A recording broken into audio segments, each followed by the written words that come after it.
সত্যিই থমকে গেছে চার পায়ের এক অদ্ভুত সংকটে। ভারতের যে কোনো বড় শহরের হাইওয়ে, ফ্লাইওভার কিংবা মফস্বলের ব্যস্ততম অলিগলি, আজকাল একটি দৃশ্য খুব সাধারণ, আর তা হল দল বেঁধে দাঁড়িয়ে থাকা শত শত বেওয়ারিশ গরু। প্রথম দেখায় এটিকে কেবল একটি সাধারণ ট্রাফিক সমস্যা মনে হতে পারে, কিন্তু একটু গভীরভাবে তাকালেই বুঝবেন এটি আসলে ভারতের গ্রামীণ অর্থনীতি, রাজনীতি এবং বিচার ব্যবস্থার এক চরম ব্যর্থতার দলিল। রাস্তায় যত্রতত্র মলমূত্র ত্যাগ, তীব্র যানজট আর প্রতিনিয়ত ঘটে চলা ভয়াবহ সড়ক দুর্ঘটনা আজ সাধারণ ভারতীয়দের দৈনন্দিন জীবনযাত্রাকে নরকগুলজারে পরিণত করেছে। ভারতের রাস্তাগুলোতে আজ মানুষের চেয়ে যেন গরুর অধিকারই বেশি প্রাধান্য পাচ্ছে। কিন্তু কেন এমন হলো যে গবাদি পশু একসময় ভারতীয় কৃষকের লক্ষ্মী ছিল, তা আজ কেন দেশের সবচেয়ে বড় বোঝা হয়ে দাঁড়ালো? আজ আমরা এই ভিডিওতে উন্মোচন করব সেই নেপথ্যের গল্প। এই সংকটের গভীরে যেতে হলে আমাদের প্রথমে প্রবেশ করতে হবে ভারতের কৃষি প্রধান গ্রামগুলোতে। আজ থেকে ২০ বা ৩০ বছর আগের ভারতের দিকে তাকান, তখন কৃষিকাজ সম্পূর্ণভাবে নির্ভরশীল ছিল এই গবাদি পশুর ওপর। জমিতে লাঙল টানা, ফসল মাড়াই করা কিংবা জমিতে জৈব সার দেওয়া, সবখানেই গরুর ছিল একচ্ছত্র ভূমিকা। কিন্তু সময় বদলেছে। আধুনিক প্রযুক্তির ছোঁয়ায় আজ ভারতের প্রত্যন্ত গ্রামেও পৌঁছে গেছে ট্র্যাক্টর এবং অত্যাধুনিক কৃষি যন্ত্রপাতি।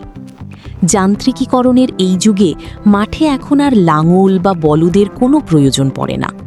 ফলে যে পশুটি একসময় কৃষকের প্রধান চালিকা শক্তি ছিল, তা রাতারাতি তার কার্যকারিতা হারিয়ে ফেলেছে। পরিস্থিতি আরও জটিল হয় যখন একটি গাভী দুধ দেওয়া বন্ধ করে দেয়। একজন সাধারণ ভারতীয় কৃষকের পক্ষে একটি অনুৎপাদক, বয়োবৃদ্ধ কিংবা অসুস্থ পশুকে বছরের পর বছর খাইয়ে পরিয়ে বাঁচিয়ে রাখা অর্থনৈতিকভাবে এক বিরাট আত্মঘাতী সিদ্ধান্ত। প্রতিদিনের গোখাদ্যের আকাশ ছোঁয়া দাম মেটাতে গিয়ে কৃষকের নিজের সংসার চালানোই দায় হয়ে পড়েছে। অতীতের নিয়ম অনুযায়ী কোনো গরু অনুৎপাদনশীল হয়ে পড়লে কৃষক সেটি স্থানীয় হাটে বিক্রি করে দিতেন। সেই বিক্রির টাকা দিয়ে তিনি আবার একটি নতুন দুগ্ধবতী গাভী বা বাছুর কিনতেন। এতে গ্রামীণ অর্থনীতির চাকা সচল থাকত। কিন্তু গত কয়েক বছরে ভারতের রাজনৈতিক ও সামাজিক প্রেক্ষাপট সম্পূর্ণ বদলে গেছে। গবাদি পশু জবাই ও পরিবহনের ওপর চাপিয়ে দেওয়া হয়েছে অতিরিক্ত আইনি কড়াকড়ি। এর সাথে যুক্ত হয়েছে উগ্রপন্থী গোরক্ষকদের তাণ্ডব। আজ একজন সাধারণ কৃষক যদি তার বৃদ্ধ গরুটি নিয়ে বাজারে যান, তবে তার মনে দুটি ভয় কাজ করে। প্রথমটি হলো পুলিশের চাঁদাবাজি ও হয়রানি, আর দ্বিতীয়টি হলো উগ্রপন্থীদের গণপিটুনি বা মব লিঞ্চিংয়ের শিকার হওয়া। ধর্মীয় বিশ্বাসের কারণে এই নিরীহ পশুগুলোকে নিজেরা হত্যা করাও কৃষকদের পক্ষে সম্ভব নয়। আবার বাজারে বিক্রি করাটাও রাষ্ট্রীয় আইনের কারণে চরম ঝুঁকিপূর্ণ। এই উভয় সংকটে পড়ে উপায়ান্তর না দেখে কৃষকরা এখন এক বিপজ্জনক পথ বেছে নিয়েছেন। রাতের অন্ধকারে, লোকচক্ষুর আড়ালে তারা তাদের এই অসুস্থ ও অকেজো গরুগুলোকে অত্যন্ত সুপরিকল্পিতভাবে হাইওয়ে কিংবা শহরের রাস্তায় ছেড়ে দিয়ে আসছেন। এখন প্রশ্ন উঠতেই পারে, সরকার বা বিভিন্ন ধর্মীয় সংগঠন তো প্রায়ই দাবি করে যে তারা এই বেওয়ারিশ পশুদের জন্য গোশালা বা বিশেষ আশ্রয় কেন্দ্র তৈরি করছে। তাহলে সেই গোশালাগুলো কোথায়? বাস্তবতা হলো, এই দাবিগুলো খাতা কলমেই সীমাবদ্ধ। সরকারি ও বেসরকারি গোশালাগুলোর বর্তমান অবস্থা অত্যন্ত শোচনীয়। দুর্নীতি, ফান্ডের অভাব আর অব্যবস্থাপনার কারণে এই আশ্রয়কেন্দ্রগুলো এক একটি জীবন্ত নরকে পরিণত হয়েছে। সেখানে না আছে পর্যাপ্ত খাবার, না আছে চিকিৎসার ন্যূনতম ব্যবস্থা। লাখ লাখ গরুর পুনর্বাসন বা রক্ষণাবেক্ষণের মতো পর্যাপ্ত বাজেট, পরিকাঠামো কিংবা সদিচ্ছা কোনোটিই প্রশাসনের নেই। একটি বাস্তব উদাহরণ দিলে বিষয়টি আরও স্পষ্ট হবে। খোদ পশ্চিমবঙ্গের পুরুলিয়ার পৌরপ্রধান তারকেশ চট্টোপাধ্যায় নিজেই গণমাধ্যমের সামনে স্বীকার করেছেন যে রাস্তার এই বেওয়ারিশ গরুর সমস্যা এখন এতটাই মারাত্মক রূপ নিয়েছে যে এগুলোকে ধরে রাখার মতো ন্যূনতম ব্যবস্থা বা জায়গাটুকুও তাদের পৌর সংস্থার কাছে নেই।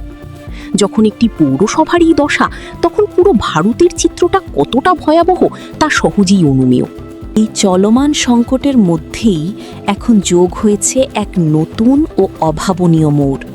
প্রতিনিয়ত হেনস্থা, আইনি জটিলতা এবং জীবনের নিরাপত্তার অভাব দেখে ভারতের মুসলিম সম্প্রদায়ের একটি বড় অংশ এখন গরু এবং এর ব্যবসা থেকে নিজেদের সম্পূর্ণ গুটিয়ে নেওয়ার সিদ্ধান্ত নিচ্ছে। আর এই বয়কটের সিদ্ধান্তই পুরো ভারতকে এক মহা বিপর্যয়ের দিকে ঠেলে দিতে চলেছে। এতদিন পর্যন্ত ভারতের বিশাল গবাদি পশু খাতের অর্থনৈতিক লেনদেনের চাকা সচল রেখেছিল মুসলিম ব্যবসায়ীরা। তারা অনুৎপাদনশীল গরু কিনে মাংস, চামড়া এবং অন্যান্য উপজাত পণ্যের অভ্যন্তরীণ ও আন্তর্জাতিক বাজার সচল রাখতেন। কিন্তু মুসলিমরা যদি এই ব্যবসা পুরোপুরি বয়কট করে, তবে এই অর্থনৈতিক চক্রটি সম্পূর্ণ ভেঙে পড়বে। বর্তমানে ভারতে প্রায় 50 লাখের বেশি বেওয়ারিশ গরু রাস্তায় ঘুরছে বলে ধারণা করা হয়। কিন্তু এই বয়কটের ফলে আগামী কয়েক বছরের মধ্যে এই সংখ্যাটি জ্যামিতিক হারে বেড়ে কয়েক কোটিতে গিয়ে ঠেকবে। তখন ভারতের প্রতিটি হাইওয়ে, ফ্লাইওভার আর অলিগুলি সম্পূর্ণভাবে অবরুদ্ধ হয়ে পড়বে। থমকে যাবে দেশের পুরো পরিবহন ও যোগাযোগ ব্যবস্থা। উগ্র ধর্মান্ধতা আর সস্তা রাজনীতির দাবার চালে শেষ পর্যন্ত সবচেয়ে বড় ক্ষতির সম্মুখীন হতে যাচ্ছেন সাধারণ হিন্দু কৃষক এবং দেশের আম জনতা। একদিকে ধর্মের নামে একটি নির্দিষ্ট সম্প্রদায়ের ওপর মানসিক ও অর্থনৈতিক চাপ সৃষ্টি করা হচ্ছে, অন্যদিকে অবাস্তব ও হঠকারী আইনের গ্যাড়াকলে পড়ে দেশের পুরো অর্থনীতিকে এক গভীর খাদির কিনারায় ঠেলে দেওয়া হয়েছে। যে অধিকারের ভার বইতে পারছে না প্রশাসন, যে আবেগের মূল্য দিতে গিয়ে পঙ্গু হয়ে যাচ্ছে দেশের যোগাযোগ ব্যবস্থা, সেই অযৌক্তিক রাজনীতির ভারী বোঝায় পিষ্ট হয়ে সাধারণ ভারতীয়দের স্বাভাবিক জীবনযাপন আজ চূড়ান্তভাবে ধ্বংসের মুখে। এই সংকটের সমাধান কি কখনো হবে, নাকি রাজনীতির এই বেড়াজালে বন্দী হয়েই থাকবে ভারতের ভবিষ্যৎ? আপনার কি মনে হয়? কমেন্ট সেকশনে আপনার মতামত অবশ্যই জানান। ভিডিওটি ভালো লাগলে লাইক এবং শেয়ার করতে ভুলবেন না। ধন্যবাদ।